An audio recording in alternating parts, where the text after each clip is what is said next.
Moi, on va commencer. Je m'appelle Étienne Lefebvre. Je vais vous parler aujourd'hui de neurochirurgie. Je suis neurochirurgien à Paris et je vous ai fait le tri un petit peu de tous les items que vous pouvez avoir en lien avec notre spécialité.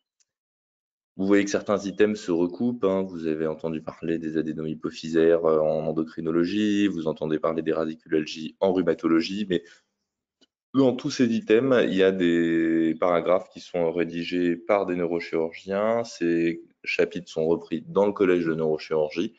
Et aujourd'hui, je me suis basé en grande partie sur votre collège de neurochirurgie pour vous donner des informations un petit peu consensuelles là-dessus. Toutes ces informations qu'il y a aujourd'hui, eh ben, vous les avez, hein, il n'y a rien de complètement dément et nouveau. En revanche, l'énorme avantage, c'est que les choses que vous n'avez pas bien comprises, je vous invite à m'arrêter et on va passer du temps dessus. Alors, on va rentrer dans le vif du sujet. On va parler tout de suite de compression médulaire non traumatique. Ça, c'est des items que vous connaissez à peu près bien. Néanmoins, à part sa prise en charge, il faut quand même quelques notions d'anatomie, quelques petits réflexes toujours pour savoir où on est dans la moelle. Et ça, souvent, c'est négligé quand même quand vous êtes la tête dans le guidon pour les items, de se souvenir des grandes lignes un petit peu, des grands repères dont nous, on se sert, hein, en pratique pour savoir quel est le niveau atteint. Ça, c'est des choses qu'on peut vous demander. Vous devez avoir ces notions. Les grandes lignes connues, alors est-ce que je peux vous mettre un pointeur, option du pointeur automatique, masqué visible, avec le GoToMeeting. Ok, je ne sais pas si vous voyez ma souris. Vous voyez quand je vous bouge la souris ou pas? Et en plus on me voit, c'est magnifique. Vous voyez la souris bouger sur les diapos ou pas?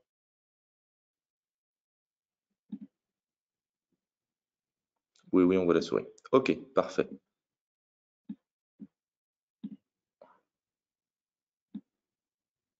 Ouais, j'ai pas trouvé le pointeur laser, j'y arrive sur PowerPoint, mais d'habitude, mais là, non. Bon, si vous voyez la souris, ça suffit. Donc, moi, je vous invite à retenir les grands réflexes qu'on a tous, hein.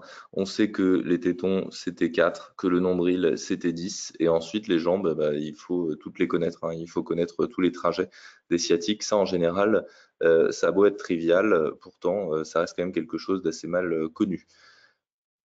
La moelle, vous savez qu'elle a des renflements, elle est plus épaisse, plus large au niveau cervical et au niveau lombaire, le renflement lombaire et le renflement cervical, que les racines lombaires avec le filum terminal, tout ça, ça forme la queue de cheval, et que la moelle s'arrête en L1, L2, donc que finalement, les racines thoraciques naissent à peu près à leur niveau médulaire, tandis que les racines lombaires naissent à leur niveau médulaire, mais la moelle étant quasiment thoracique. Ça, c'est des petites choses à savoir. Ne me parlez surtout pas de compression médulaire quand vous avez une paraplégie sur une hernie discale en L3, L4. Vous avez bien un syndrome de la queue de cheval.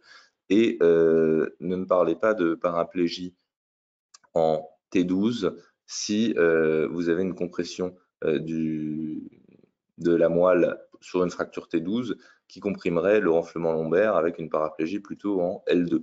Ça, c'est vraiment des choses dans lesquelles vous n'avez pas le droit de vous tromper. Les cotations motrices, alors la sensitive, je vous l'ai mise parce qu'elle est effectivement dans le collège, hein, pas de sensation, diminuée ou normale, mais c'est quand même des choses peu utilisées. Bon, en pratique, c'est une chose en fichier, mais aussi dans les sujets, hein. Moi, à ma connaissance, c'est pas des choses qu'on demande régulièrement. En revanche, l'échelle de cotation motrice, ça, c'est des choses que vous devez absolument savoir par cœur sans réfléchir. La paralysie totale à 0, la contraction visible ou palpable, c'est important. Quand vous demandez, on peut vous décrire ça dans un sujet, hein, est-ce que vous demandez au patient de lever la jambe, mais rien ne bouge et vous sentez son muscle se contracter, ça c'est un point. Le mouvement actif sans pesanteur, eh bien oui, il n'arrive pas à lever la jambe, mais si vous le mettez sur le côté et que la pesanteur, ou que vous laissez la jambe pendre dans le vide, vous lui demandez d'actionner le mouvement, eh bien là, il peut. Actif contre pesanteur, c'est il peut lever difficilement la jambe. Actif contre résistance, malgré votre résistance, il peut contrer un peu votre main, mais c'est pas parfait. Et normal à 5. il faut toujours, pour les compressions médulaires, raisonner selon ces 3 schémas. Je sais que je parle à des étudiants qui vont bientôt passer leur concours et que vous avez l'impression d'être au clair là-dessus, mais dans la panique, que ce soit sur un examen ou sur un malade, dans la panique, on cherche, on s'accroche aux symptômes qu'on voit, mais il ne faut pas perdre de vue que l'examen de la compression médulaire, c'est toujours le même. Le syndrome rachidien, le syndrome lésionnel, le syndrome sous-lésionnel. Le sous-lésionnel, tout le monde y pense, mais le rachidien et le lésionnel, c'est quelque chose qui est un petit peu moins intuitif immédiatement. Qu'est-ce que c'est que le syndrome rachidien? Qu'est-ce qu'on appelle syndrome rachidien? Eh bien, c'est soit à l'inspection, soit à la palpation, une douleur ou une déformation. Alors, pour vous donner un exemple de ça, qu'est-ce que ça veut dire? Alors, il y a une question savoir si ce n'est maîtrisé. Alors, je m'arrête 2 secondes sur les échelles parce que Logan nous demande pour l'échelle de Ashworth pour la spasticité, où est-ce qu'on peut la mettre de côté ou est-ce qu'elle reste à savoir si c'est à maîtriser. Alors, pour la spasticité, sur ce ne sont pas les mêmes échelles. Là, on est au niveau de la compression médulaire, on est en train de se demander si, oui ou non, il va y avoir besoin de décomprimer la moelle, par exemple. Et ça va être en grande partie lié à cette échelle de cotation motrice. La spasticité, quand vous êtes face à un malade qui a une compression médulaire, vous cherchez des signes spastiques, des signes d'irritation pyramidale, plutôt pour vous, en termes d'orientation diagnostique, pour savoir si vous devez faire des examens à visée périphérique ou à visée du système nerveux central. L'échelle d'Ashworth qui évalue la spasticité, on n'est pas en train de vouloir coter la gravité de la spasticité à cette étape de l'orientation diagnostique, on est plutôt en train de vouloir chercher s'il y a une spasticité ou s'il n'y en a pas. L'échelle d'Ashworth est plutôt utile une fois la phase aiguë passée. Alors moi, je vous parle de compression médulaire chirurgicale, mais il y a aussi des atteintes médulaires médicales. On est plutôt, une fois la phase diagnostique passée, sur tout ce qui est rééducation dans les échelles de spasticité. Donc non, c'est pas à mettre de côté, mais pour le diagnostic de compression médulaire et pour l'indication ou non à prendre ça en charge en urgence, on ne se sert pas de l'échelle d'Ashworth et de la gravité de la spasticité. Le syndrome rachidien, on disait, c'est un symptôme vraiment de comptoir. C'est quelque chose, il ne faut pas vous imaginer quelque chose de complexe. Imaginez à chaque fois un patient que vous ramassez sur le bord de la route à la suite d'un accident de scooter. Eh ben, vous le regardez de dos, il est plié en deux au niveau des vertèbres thoraciques et vous commencez votre examen clinique orienté vers une probable compression médulaire au niveau thoracique. Donc, vous cherchez votre syndrome lésionnel à cet étage-là, etc. Et vous le signalez aux patients qui vont le prendre en charge derrière. À la palpation, disons que par exemple, un patient vient aux urgences avec un tableau de compression médulaire et une fièvre, une spondylodicite probable, eh bien, vous allez chercher en palpant le dos du malade un endroit qui lui fait mal. Si vous avez une douleur lombaire à la palpation, en plus de la fièvre et d'une paralysie des membres inférieurs, eh bien, vous allez commencer à vous orienter vers un étage lombaire. Ça peut être donc une déformation ou une douleur, et la douleur elle peut être spontanée ou à la palpation. Ça a une valeur localisatrice pour orienter l'examen neurologique qui théoriquement doit être complet chez tout le monde tout le temps, mais bien sûr en fait est assez orienté, que ce soit dans la vraie vie ou dans vos sujets, vous orientez vers les choses qui vous intéressent bien sûr. Alors, le syndrome lésionnel, ça, c'est quelque chose aussi qui n'est pas aussi bien su que le syndrome sous-lésionnel. Le syndrome lésionnel, c'est une atteinte clinique qui est liée à l'atteinte du métamère. Donc, que ce soit sensitif ou moteur, c'est un syndrome de la substance grise. Qu'est-ce que ça veut dire? Ça veut dire que si vous avez une compression médulaire au niveau C7, eh bien, vous allez avoir bien sûr, le syndrome sous-lésionnel dont on va parler en dessous, bien sûr, probablement un syndrome rachidien avec des douleurs dans la région, quelle que soit l'étiologie, mais en plus, vous allez avoir ce syndrome lésionnel qui va vous indiquer la hauteur d'atteinte de la moelle parce que le malade se plaindra le plus souvent soit d'une radiculalgie C7, donc d'une douleur qui part dans le bras et qui vient jusqu'au niveau du majeur, hein, c'est ça, le territoire C7, soit d'une hypo, voire anesthésie au niveau de C7, soit d'un déficit moteur au niveau de C7. Tous ces symptômes, ils doivent vous orienter sur la hauteur du déficit. Ce n'est pas la même chose que le niveau sensitif. Le niveau sensitif, eh bien, c'est la suite, c'est le syndrome sous-lésionnel. Une fois que vous avez endommagé votre moelle à un étage, eh bien, toutes les voies longues ascendantes et descendantes vont être atteintes.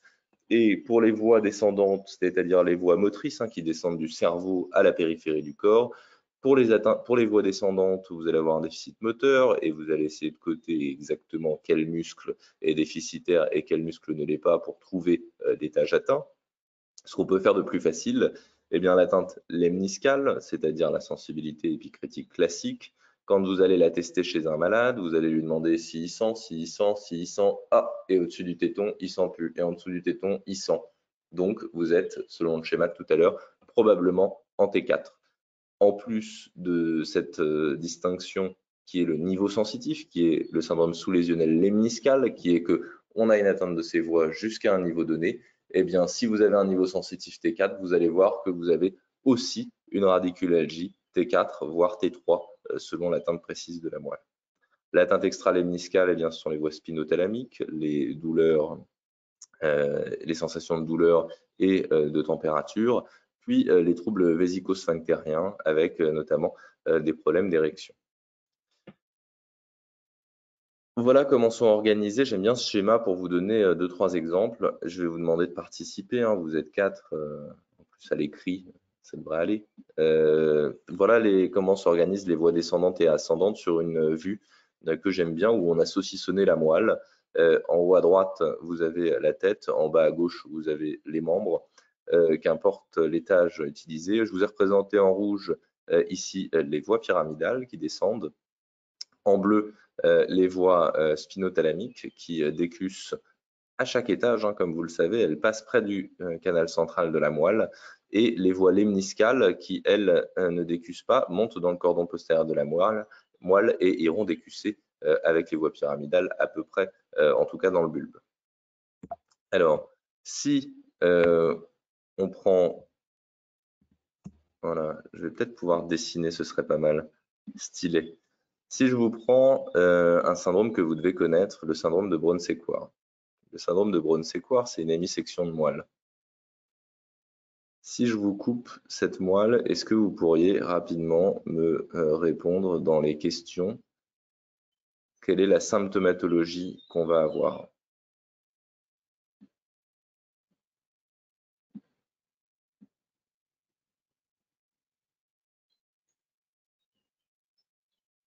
Il y a Logan et Marine qui ont déjà participé un petit peu. Est-ce que les deux au moins, parce qu'on est 4 participants, c'est ça? 3 participants. Alors, atteinte sensitive et douloureuse du côté de la coupure.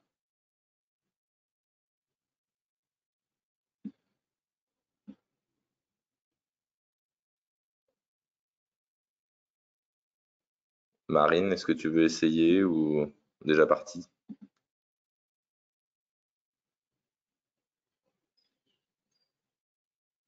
Déficit moteur d'un côté, sensitif de l'autre. Et Logan, l'atteinte spinothalamique de l'autre côté. Bon, donc j'ai bien fait de m'arrêter là-dessus. C'est quelque chose qui est classique, c'est quelque chose qui est tout à fait demandable, le syndrome de Brown-Séquard, et comme d'habitude, même les externes qui passent dans le service ne sont pas toujours très à l'aise avec ça, c'est pour ça que j'aime ce schéma. Si on vous coupe, donc vous avez à peu près bien répondu, mais il y a des petites soit incohérences, soit imprécisions. Atteinte douloureuse homolatérale. Non. Alors, si je vous coupe l'hémimoelle, comme c'est représenté sur ce schéma, le syndrome sous-lésionnel de cette atteinte de moelle, d'hémisection de moelle, il sera moteur homolatéral. Le syndrome pyramidal, il est homolatéral. Le faisceau, si on a coupé la droite de la moelle, eh bien, en dessous de l'étage coupé, les faisceaux pyramidaux ne fonctionnent plus, donc on est paralysé de la jambe.